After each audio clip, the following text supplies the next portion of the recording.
this. Hopefully it'll allow me to save everything. Okay.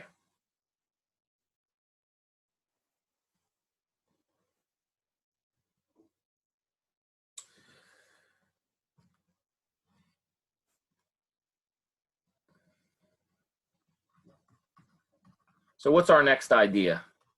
So the next topic is the mean of a distribution.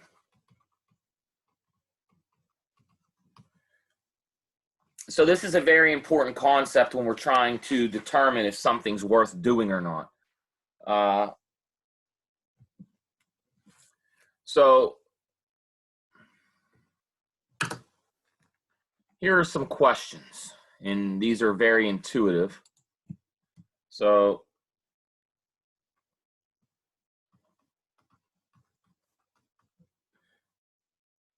if you flip a coin 100 times, how many heads do you expect?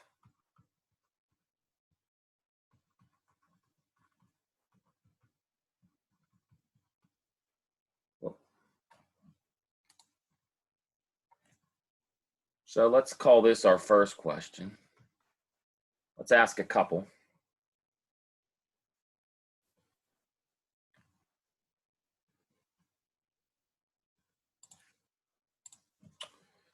So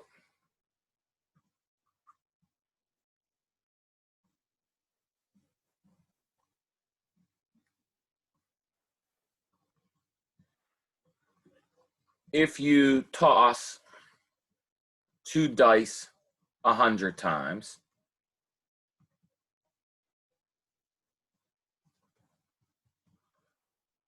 what is your average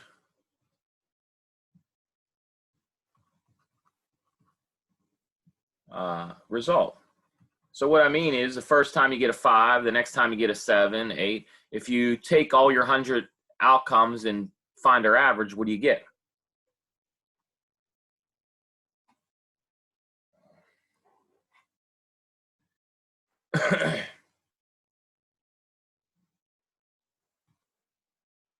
And let's ask one more question along these lines.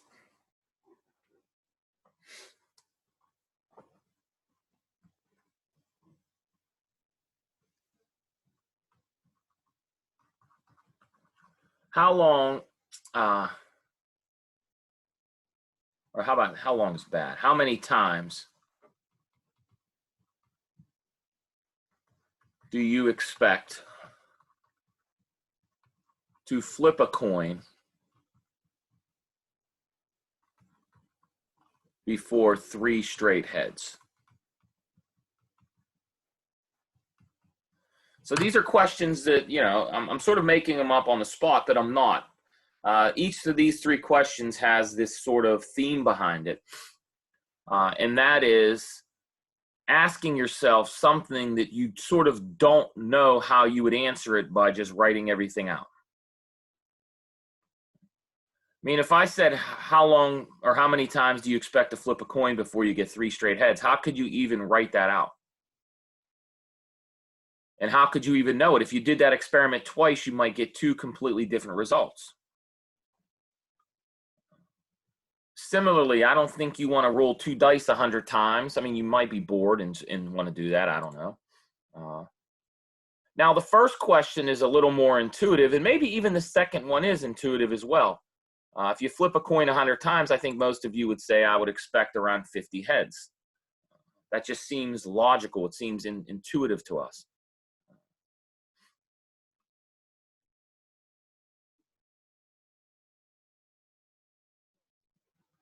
How would you handle number 2? Well, you might say, okay, if I roll 1 dice a bunch, I'm going to get numbers between 1 and 6. And maybe that means that since half of those numbers, if I add them up and take the average, I get 3 halves. So maybe 7 is the most likely guy would get if I rolled 2 dice. I mean, your intuition might tell you that. But for number 3, I don't know how intuition is going to give you anything. You're going to need a little more sort of machinery, some more tools to even get any answers with that. So the point of what I'm trying to do is I'm trying to motivate you to think about these kinds of questions, not for their specifics in this problem, but for the theme of how do I answer something without really thinking about doing the experiment? How do I use intuition? How do I use mathematical rigor and logic to answer a question? And then if we use this math and rigor, we hope that whatever the math and the logic tell us is exactly what we would get if we were to do the experiment. Does anybody have a question about this?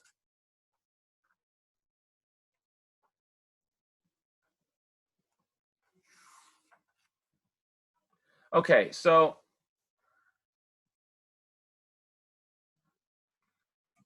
here we go. Questions, comments? It's 10:03.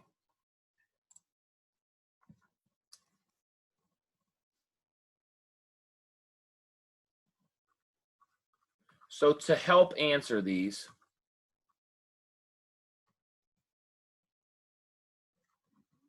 we make a definition.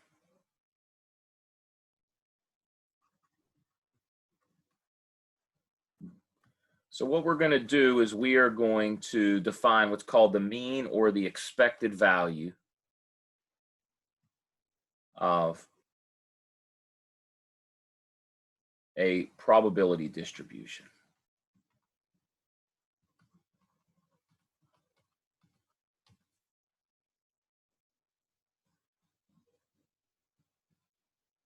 So this is the important operative shenanigans here.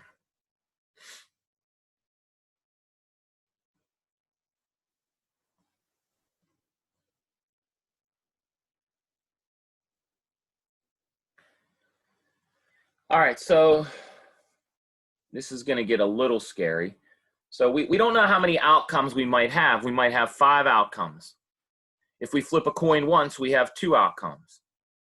If we roll a dice, 1 dice at least, we have 6 outcomes. If we roll 2 dice, we have 36 outcomes. But if we roll 2 dice 100 times, we have a lot more outcomes. So we don't know how many outcomes we're always going to have, so we have to write this out in an arbitrary manner.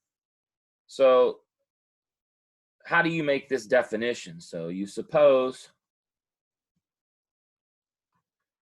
we have n outcomes. Let's give them a name. We'll call them x1, x2, x3, and we go all the way out to the nth one. So we have n outcomes.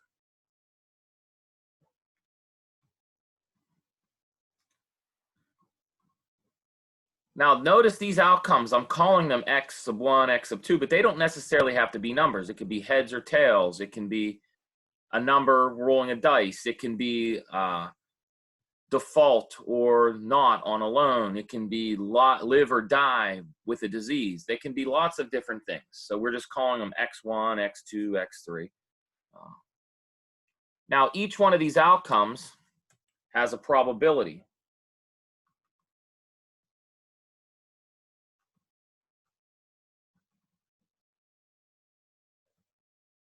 So we'll have p sub x1, we'll have probability of the x sub 2, and we have a probability for all n of these.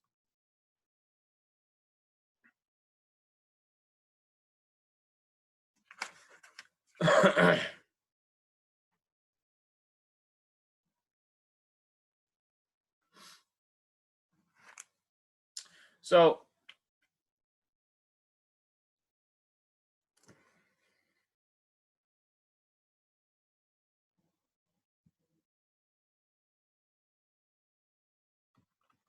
set this letter. This is what's called the Greek mu.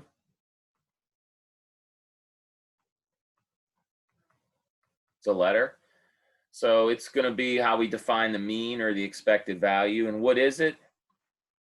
It's the outcome times the probability of the outcome You take them all and you add them up.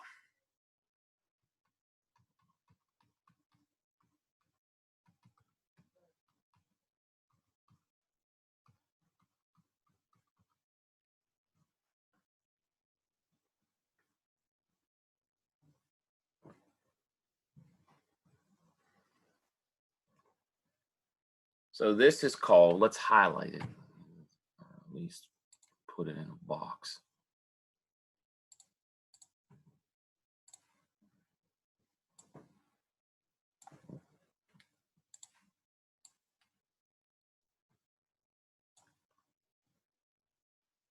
This is called the mean.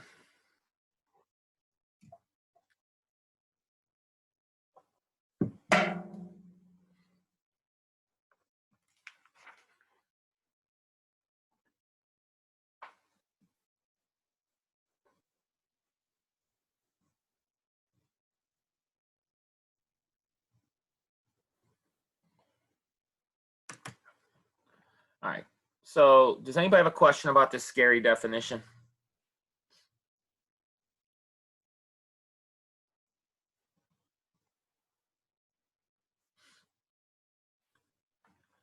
All right, so let's do an example. That'll probably be the best way to move forward. By the way, again, if you have something you want to ask about, don't hesitate to scream and yell or be quiet, whatever you guys like to do.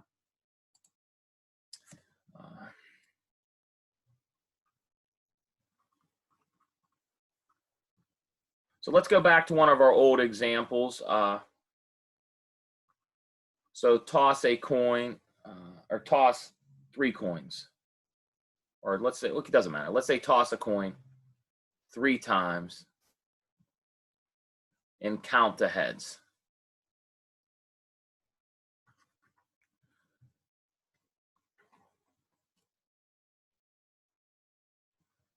So what can happen? What are the outcomes? Well, you can have 0 heads, 1 head, 2 heads, or 3 heads.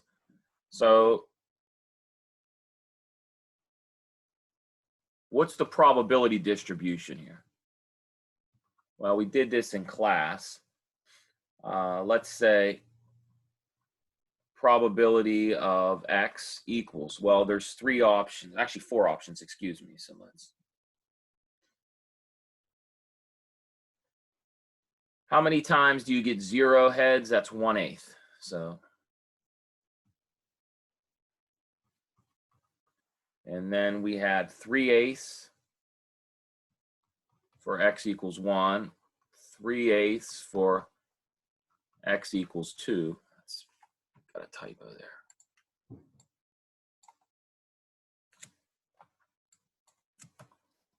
And then 1/8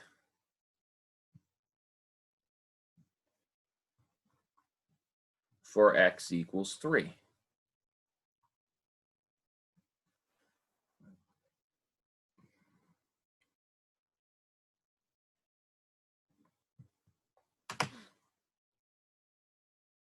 So we did an example like this, I believe, the last class before our midterm. I don't know if we did 3 coins or if we did 4, but we wrote something like this up. And if you're not sure where I'm getting the numbers from, 1/8, 3/8, whatever, you can go back in your notes, or you can just write out the sample space. You know, you get 8 total options, and you can think about how they are distributed. Does anybody have a question? Going once, going twice.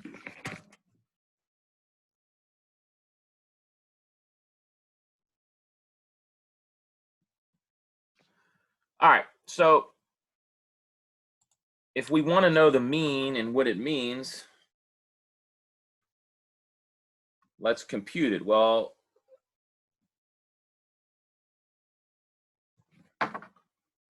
by definition, what does this mean? Well, this means x1 times p of x1 plus x sub 2 times p of x sub 2 plus outcome 3 times the probability of outcome 3, and then outcome 4 times the probability of outcome 4.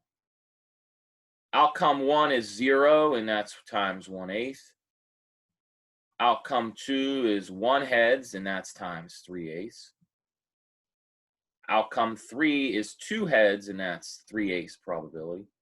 And then outcome 4 is 1 head, and that's 1/8 probability.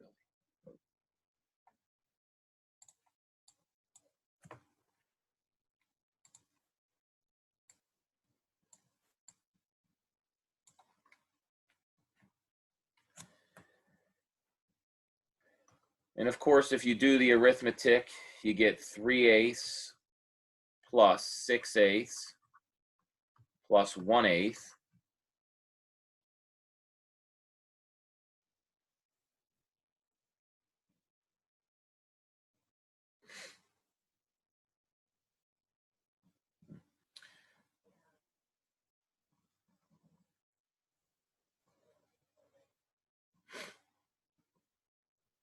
Oh, excuse me. There's a typo here. Go up here. There's a typo. This should not be 1. What is the fourth outcome? The fourth outcome is 3 heads. So this should actually say 3. So then, of course, this is a 3. Let's clean that up. That's bad news. My apologies about that. And when you add them together, you get 12/8. And another way of writing 12/8, if you divide everything by 2, you get 6/4 or 3/2, which is 1.5.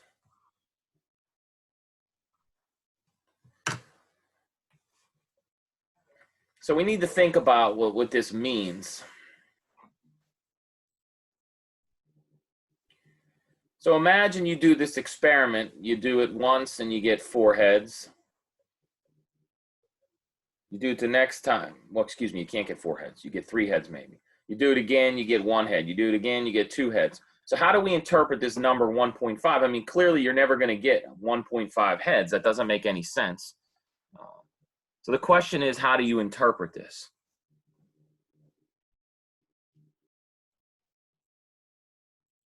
Does anybody have a question about this calculation before we move on? All right, so how do we interpret it?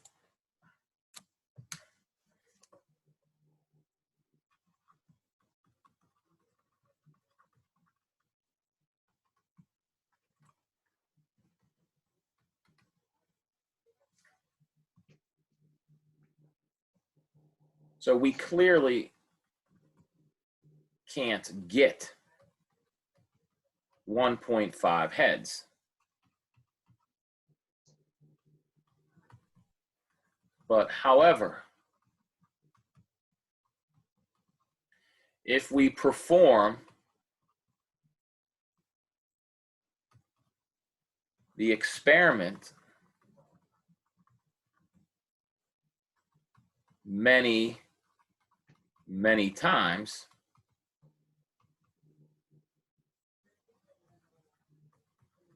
our theoretical average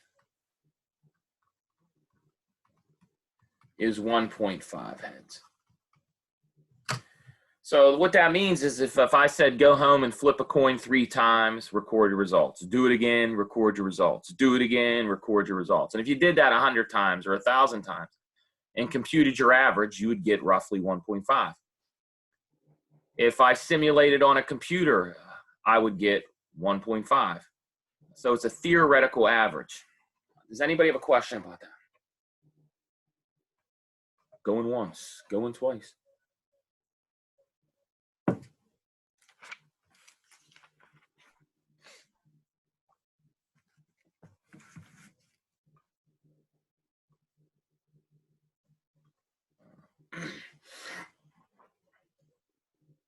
So why do we call this the mean or the expected value? Well, the mean is sort of like the mathematical name of it, but the real world name is expected value because we use this as a theoretical tool for figuring out what do we expect to happen. Do we expect that you're going to get in a car accident? Do we expect that you're not going to default on a loan? So we use this as a way of measuring or quantifying what we think is going to happen.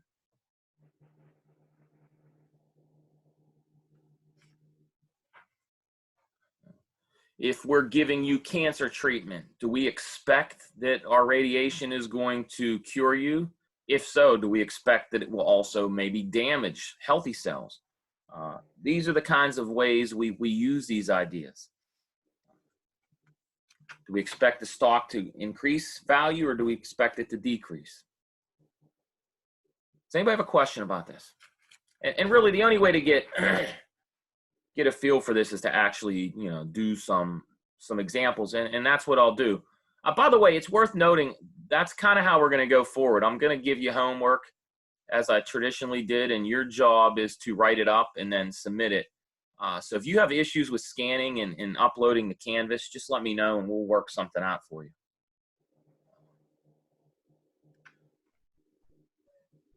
Does anybody have a question?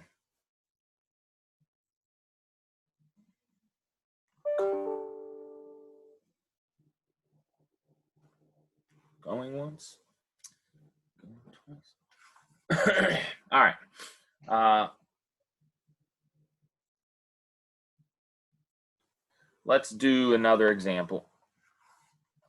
Yeah, let's do another example.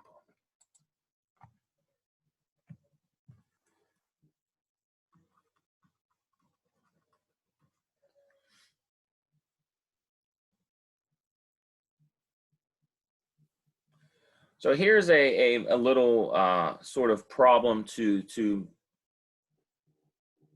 analyze. So a casino has the following game.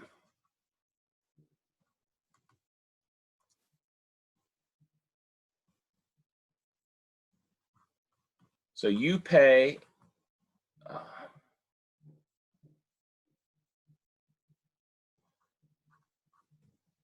$1 to roll 2 dice.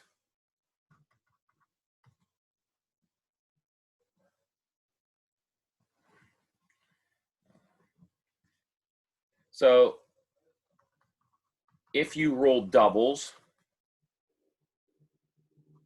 or a double, like if you roll 2 2s or 2 1s or 2 3s, 2 4s,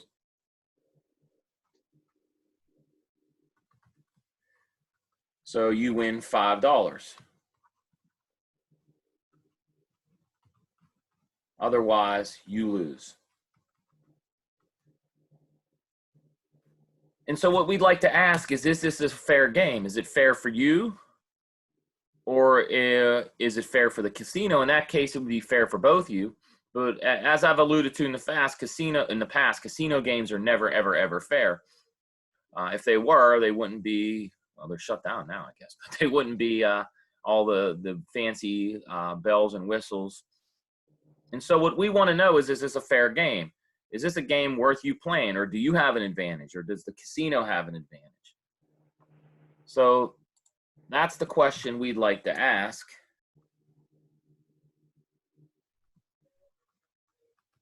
Is this fair?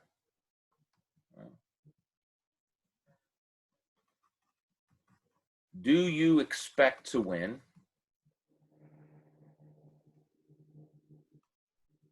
If so, how much? So again, this is a very real-world problem. Is the game fair? Do you expect to win? Yes or no?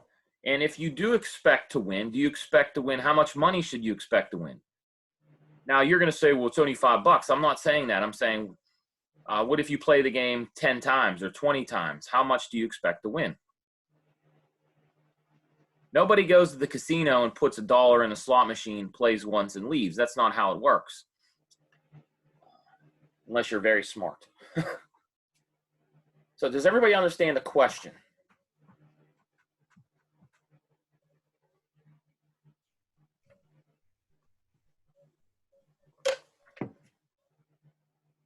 All right, so how can we maybe go about answering these? Well, one way is to study the expected value.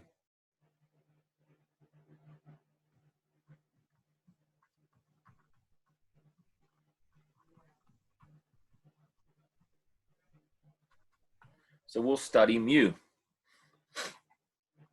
Now, in order to study mu, we have to set up a probability distribution. We have to formulate these things correctly. This is not always easy, especially if you're on your side of the camera or your side of the computer, because you guys are just learning. So we need a probability distribution.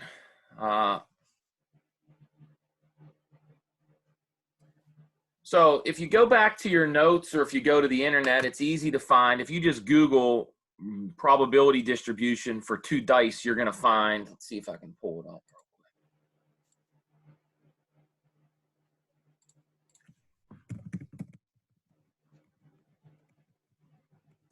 If you just Google image it.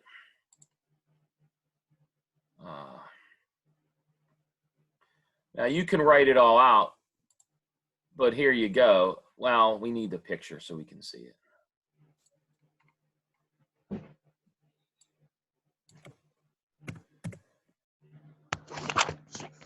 We drew this picture on the board. We've asked you to do it for 1 or 2 of your homeworks. We drew like sort of like a matrix of it. Here we go. So maybe you'll see this in a second. Let me know if you don't. So right now I'm sharing a web page of what the dice are, and what you're interested in is, oh boy, that's not what I wanted. What you're interested in is what happens when you get a pair. So for example, that's the diagonals. 2, 2 is 4. So what are the chances you get a pair? You can get a 2, you can get a 4, a 6, 8, a 10, or a 12. That's it. So the question is, if we go back to our whiteboard,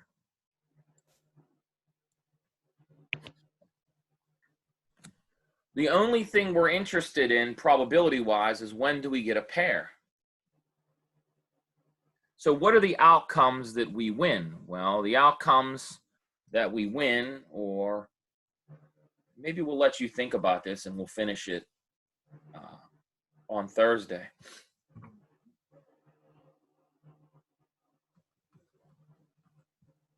So we need to describe, this could be a homework problem actually. So we need to describe a proper experiment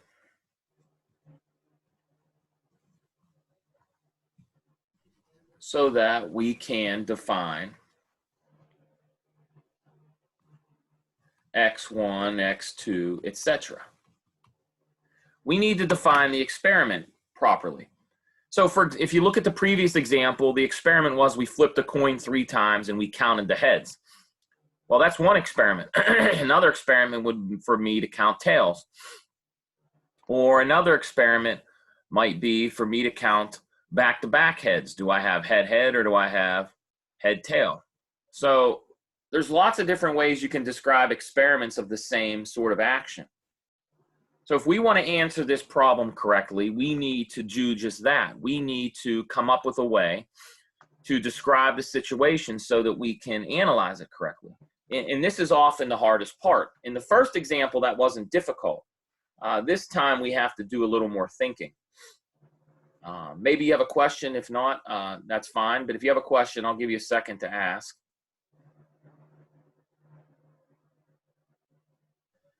Sort of what I mean is, what do you want your outcomes to be? Do you want your outcomes to be win or lose? That's fine.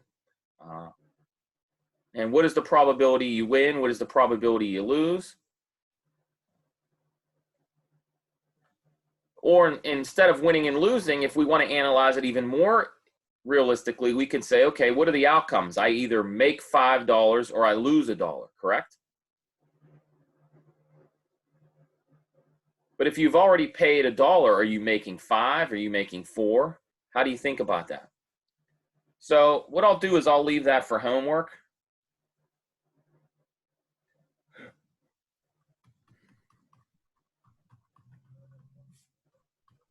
and then we'll finish it on Thursday. So does anybody have any questions? Going once. I hear ruckus. Anybody?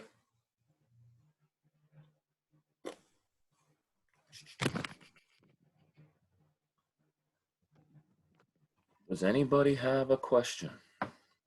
All right. Well, if you guys don't have questions, what I will do is I will upload this to Canvas later today. I'll upload your new homework. Please email me. Kate, if you don't hear from me about your emails, please email me more. Does anybody have any questions? All right, then. I will see you guys hopefully on Thursday. Take care.